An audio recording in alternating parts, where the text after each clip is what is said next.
Hello दोस्तों, स्वागत है आपका इस प्यारा सा यूट्यूब चैनल RKN क्लासेस में। हम लोग पिछले वीडियो में बायोलॉजी का जो कि क्लास 10th का बायोलॉजी है, जिसमें पिछले लेसन में पढ़ा था हम लोग पिछले वीडियो में जैव प्रकरण, पोषण एवं पोषण के प्रकार एवं पौधे में पोषण पढ़ चुके थे। तो आज हम लोग पढ़ने वाले हैं जंतुओं में पोषण। तो चलिए मेरे साथ बने रहिए। ध्यान दीजिए, जंतुओं में पोषण। जंतु जो होते हैं भोजन के लिए किस पर निर्भर रहते हैं? दूसरे जीव पर निर्भर रहते हैं, इसलिए इसको क्या कहते हैं? परपोषी कहते हैं। क्या कहते हैं? परपोषी। यानी कि जंतुओं में कौन सा पोषण होता है? तो परपोषण होता है। कौन सा होता है? परपोषण। देखिए, ठीक उसी प्रकार एक परपोषण करने का अर्थ होता है कि मृतजीवी भी हो सकते हैं, परजीवी भी हो सकते हैं और प्राणी समपोषी भी हो सकते हैं। ध्यान दीजिए, तो सबसे पहले एक कोशिकीय जीव लेते हैं, अमीबा। अमीबा का शरीर एक ही कोशिका से बना होता है, इसीलिए इसको एक कोशिकीय जीव भी कहते हैं। यह जो होता है प्राणी समपोषी होता है। इसमें कौन सा पोषण होता है? तो प्राणी समपोषण। यानी ये कौन सा जीव है? प्राणी समपोषी जीव है। इसमें कौन सा पोषण होता है? प्राणी समपोषण। देखिए, इसका आकार जो होता है, अमीबा का आकार की बात करें तो वह अनिश्चित होता है। क्या होता है? अनिश्चित होता है। अब इसकी बात करते हैं भोजन। क्या?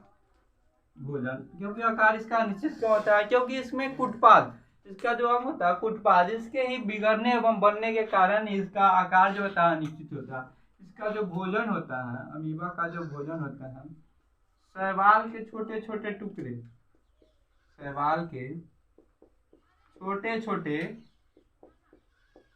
टुकड़े टुकड़े एवं बैक्टीरिया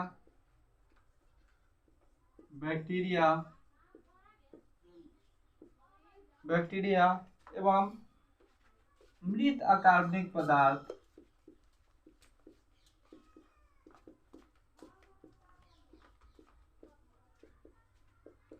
आदि इसके क्या होते हैं? भोजन होते हैं। किसका? अमीबा का। किसका भोजन होता है? अमीबा का। देखिए, अमीबा जो पोषण होता है, अमीबा में जो पोषण होता है, पाचन, अंतर्ग्रहण,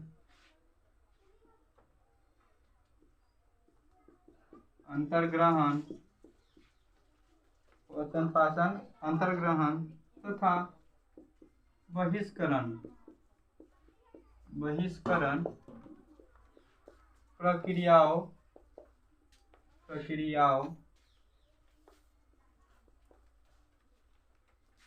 प्रक्रियाओं द्वारा होता है।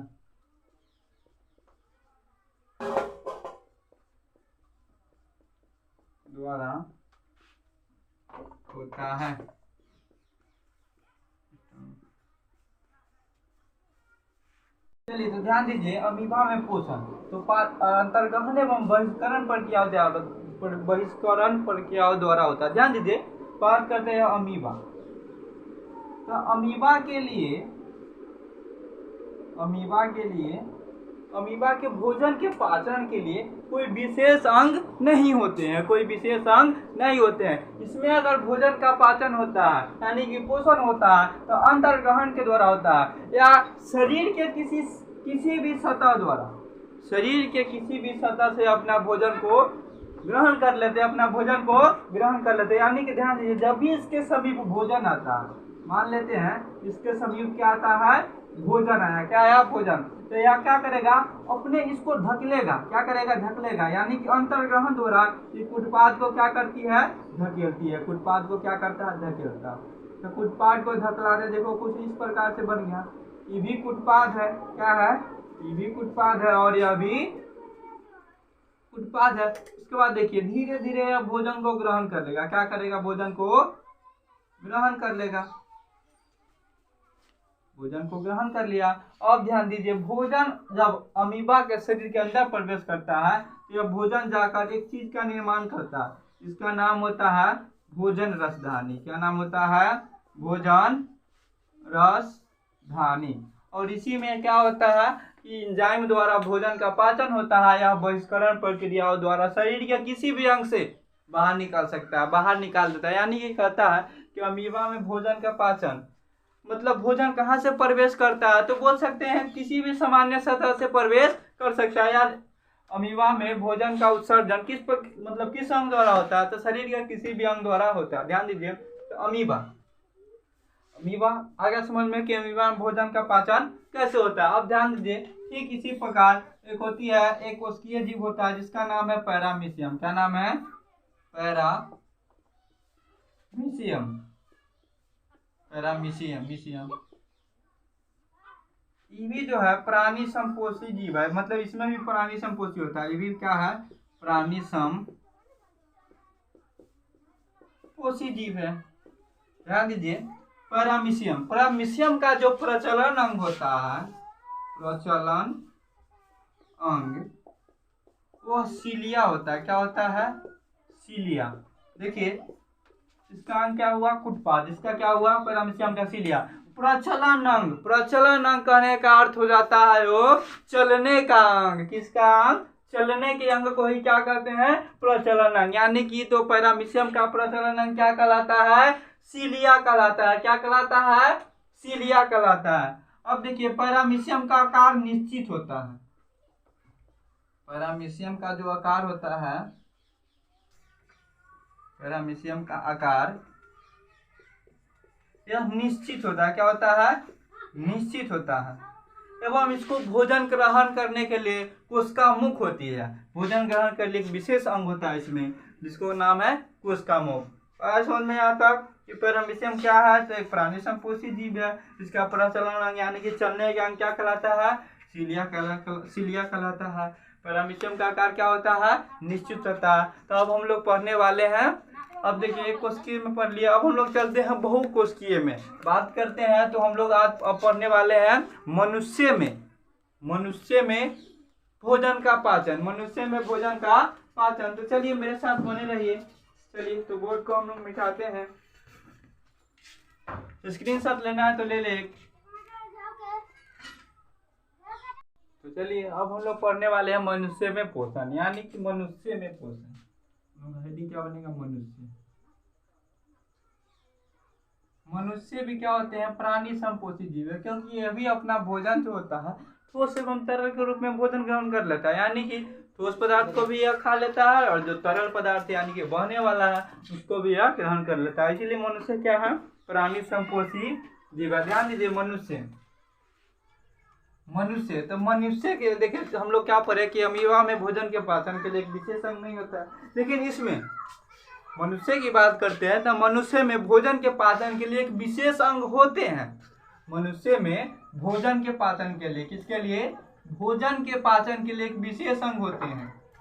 भोजन के पाचन के लिए एक विशेष अंग होते हैं। क्या होते हैं? एक विशेष अंग होते हैं। एक विशेष अंग होते हैं जिसे हम लोग क्या कहते हैं? एक विशेष अंग जिसे हम लोग क्या कहते हैं? तो आहार नाल कहते हैं। क्या कहते हैं? आहार नाल कहेंगे या पाचन तंत्र कहेंगे? क्या कहते हैं? आहार नाल या पाचन तंत्र।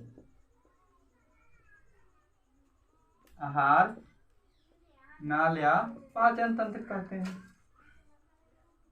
यानी कि देखिए मनुष्य में जब भोजन को पचाने के लिए, भोजन के पाचन के लिए या पोषण के लिए विशेष अंग होते हैं, या भोजन को पचाने के लिए एक विशेष अंग होते हैं, इसे हम लोग क्या कहते हैं? आहार नाल या पाचन तंत्र कहते हैं। क्या कहते हैं? आहार नाल या पाचन तंत्र। ध्यान दीजिए, आहार नाल, तो आहार नाल की अगर लंबाई की बात करते हैं, आहार नाल की लंबाई बात करते हैं, लंबाई, इसकी लंबाई 8 से 10 मीटर तक की होती है। 8 से 10 मीटर तक की होती है। सेंटीमीटर।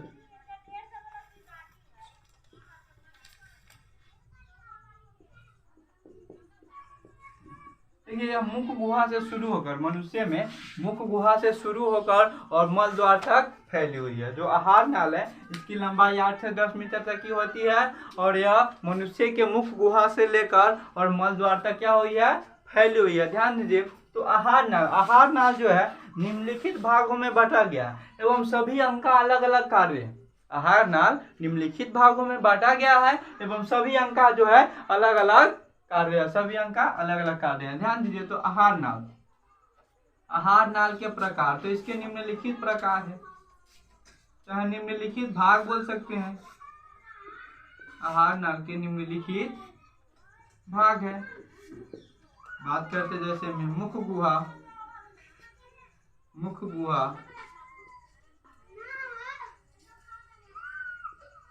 मुख गुहा, ग्रसनी,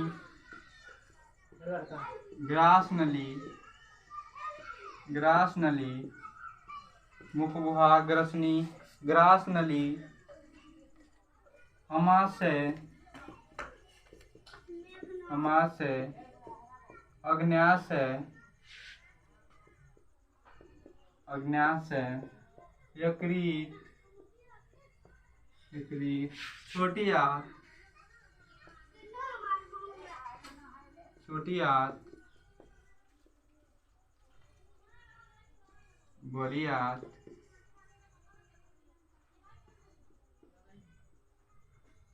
बड़ी आंत आदि। क्योंकि जो आहार नाल है मनुष्य का आहार नाल है एवं उच्चतम श्रेणी की जो जंतुएं हैं उसका आहार नाल है। जैसे उसका आहार नाल है तो निम्नलिखित भाग है, उसके आहार नाल में निम्नलिखित भाग है, यानी कि निम्नलिखित भाग मिलकर, निम्नलिखित अंग मिलकर ही पाचन अंग या आहार नल का निर्माण किया। जैसे मुख गुहा, ग्रसनी, ग्रास नली, अमाशय, अग्न्याशय, यकृत, छोटी आंत, बड़ी आंत आदि अंग जो मिलकर है किसका निर्माण करते हैं, तो आहार नाल का निर्माण करता है। किसका निर्माण करते हैं, आहार नाल का निर्माण करते। चलिए सबसे पहले हम लोग आहार नाल के पहले भाग के बारे में समझते हैं। पहला भाग क्या है, मुख गुहा। पहला भाग क्या है, मुख गुहा। तो आहार नाल के मुख गुहा किसे कहेंगे, मुख गुहा, मुख गुहा, गुहा। देखिए तो आहार नाल के पहले भाग को हम लोग क्या कहते हैं, मुख गुहा कहते हैं। आहार नाल के पहले भाग को हम लोग मुख गुहा कहते हैं। आहार नाल के पहले भाग को हम लोग क्या कहते हैं, मुख गुहा कहते हैं। यानी कि देखिए कि भोजन का आहार नाल में भोजन प्रवेश कहाँ से करता है, तो मुख से न पहुंचता है, मुंह से न पहुंचता है कि नाक से पहुंच जाता है, नहीं मुंह से पहुंचता है। तो इसीलिए आहार नाल के सबसे पहले भाग को क्या कहते हैं, तो मुख गुहा कहते हैं। क्या कहते हैं, मुख गुहा कहते हैं। ध्यान दीजिए मुख गुहा में क्या होती है, तो दांत होती है, दांत होती है, जीभ होता है, और दांत होती है, जीभ होता है, और क्या होता है, तो लार ग्रंथि होती है। जैसे और अंग होते हैं, ध्यान दीजिए। तो आहार नाल के सबसे लंबे भाग को क्या कहते हैं, मुख गुहा कहते हैं। आहार नाल के सबसे लंबे भाग को क्या कहते हैं, मुख गुहा। चलिए तो आहार नाल के सबसे लंबे भाग को मुख गुहा कहते हैं। तो मुख गुहा में दांत, जीभ, लार ग्रंथि पाई जाती है। ध्यान दीजिए सबसे पहले हम लोग जीभ की बात करते हैं। क्या, जीभ। मुख गुहा में क्या पाया गया, जीभ। जीभ, तो जीभ मुख गुहा का वह भाग है, जीभ मुख गुहा का वह भाग है जिसका अगला सिरा, जिसका अगला सिरा स्वतंत्र, क्या, स्वतंत्र एवं पिछला सिरा, पिछला सिरा फर्श से जुड़ा हुआ है। किससे जुड़ा हुआ है, फर्श से जुड़ा, फर्श से जुड़ा हुआ है। हाँ, जीभ वह है जिसका अगला सिरा स्वतंत्र एवं पिछला सिरा किससे जुड़ा हुआ है, जुड़ा हुआ है, फर्श से जुड़ा हुआ है।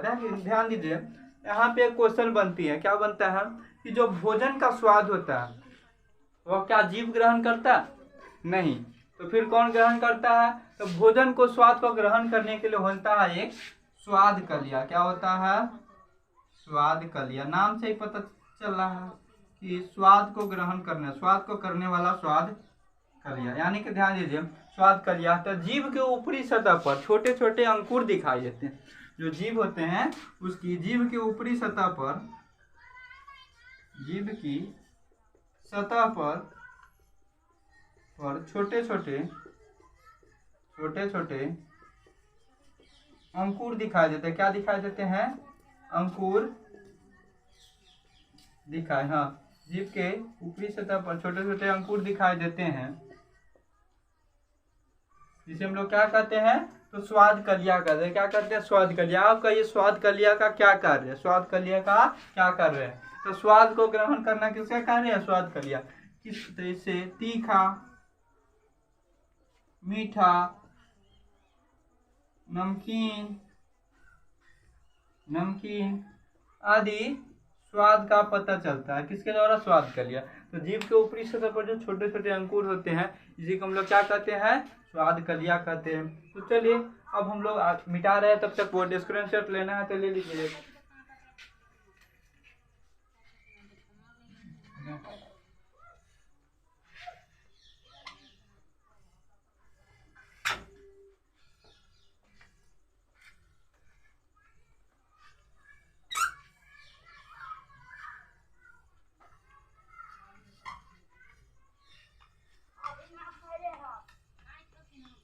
चलिए तो मुख गुहा में हम लोग जीभ के बारे में समझ लिए, और समझते हैं दांत के बारे में। क्या, दांत।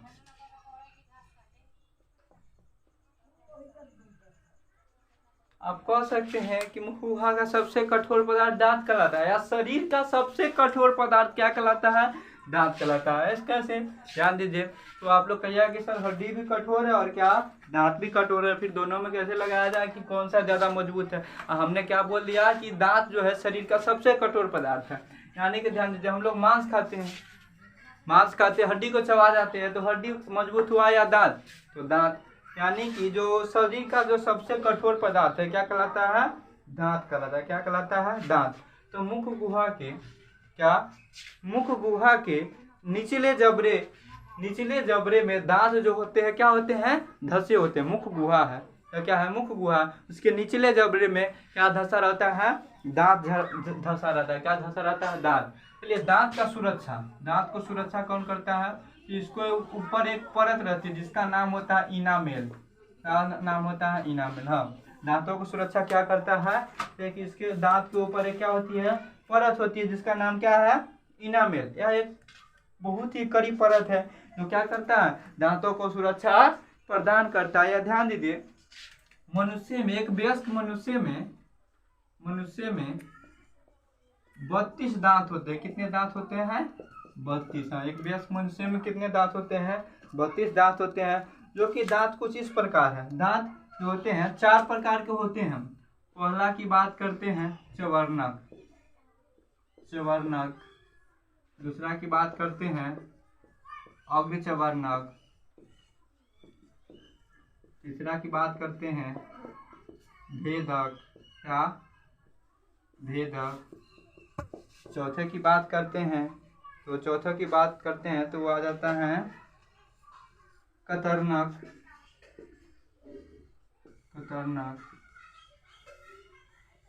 दांत कितने प्रकार के होते हैं, 4 प्रकार के होते हैं, चवर्णक, अग्रचवर्णक, भेदक और कतरनक होते हैं। क्या होते हैं, कतरनक। ध्यान दीजिए, दांत, जब यह हम लोग कोई भी शर्करा युक्त पदार्थ खाते हैं, क्या खाते हैं, शर्करा युक्त पदार्थ, यानी कोई मीठा पदार्थ, जैसे में चॉकलेट, मिठाई सब अगर खाते हैं तो क्या होता है, क्या हमारे दांतों में फंस जाती है। क्या होती है, हमारे दांतों में फंस जाती है। अब दांतों में फंस गया तो क्या हुआ, जो पदार्थ है एवं बैक्टीरिया है उस क्या करेगा कि वो अम्ल जैसा प्रभाव, यानी कि खट्टा प्रभाव करेगा हमारे दांतों के जो ऊपर इनामेल परत रहता है, इसको क्या कर देता है, क्षय कर देता है, एवं दांतों में क्या कर देती है, छिद्र कर देती है। क्या कर देती है, छिद्र। इसे हम लोग क्या कहते हैं, तो दंत अस्थि क्षय, दंत अस्थि क्षय कहते हैं। यानी कि दांत का जो ऊपर अस्थि है उसका क्या हो गया, क्षय हो गया। दांत अस्थि क्षय क्या किसे कर रहे, ध्यान दीजिए।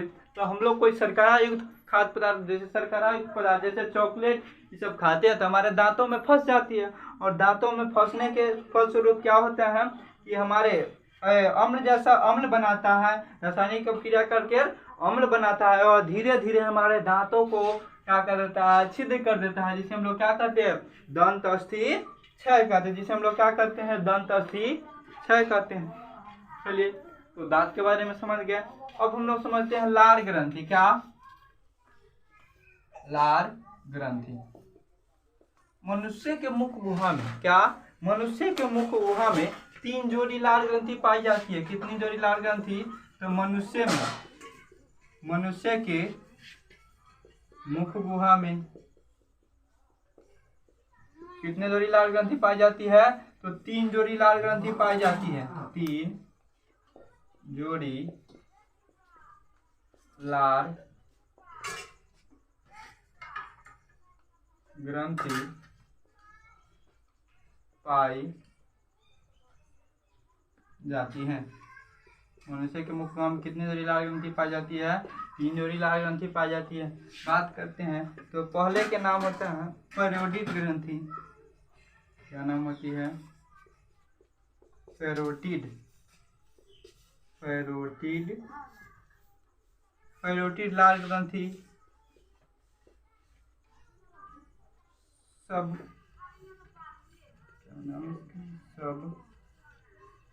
मैडीबुलर लाल ग्रंथि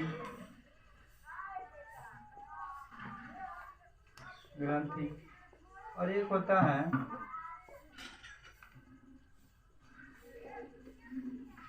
सबलिंगुअल लाल ग्रंथि। क्या होता है? सबलिंगुअल लाल ग्रंथि। चलिए, तो मनुष्य में कितनी जोड़ी लाल ग्रंथियां पाई जाती है? 3 जोड़ी लाल ग्रंथियां पाई जाती है। सब प्रत्येक का नाम लिखे तो एक पैरोटिड का संबेडीबुलर लाल ग्रंथि और तीसरे की बात करते हैं सबलिंगुअल लाल ग्रंथि। यानी कि मनुष्य के मुख में कितने जोड़ी लाल ग्रंथि पाई जाती है? 3 जोड़ी लाल ग्रंथि पाई जाती है। चलिए, तो आज के लिए इतना ही। अब हम लोग अगले लेसन में पढ़ेंगे। चलिए, तब तक लिए इतना ही। जय हिंद। अगर आपको वीडियो पसंद आया हो तो कमेंट, शेयर एंड सब्सक्राइब करना ना भूलें। चलिए, जय हिंद।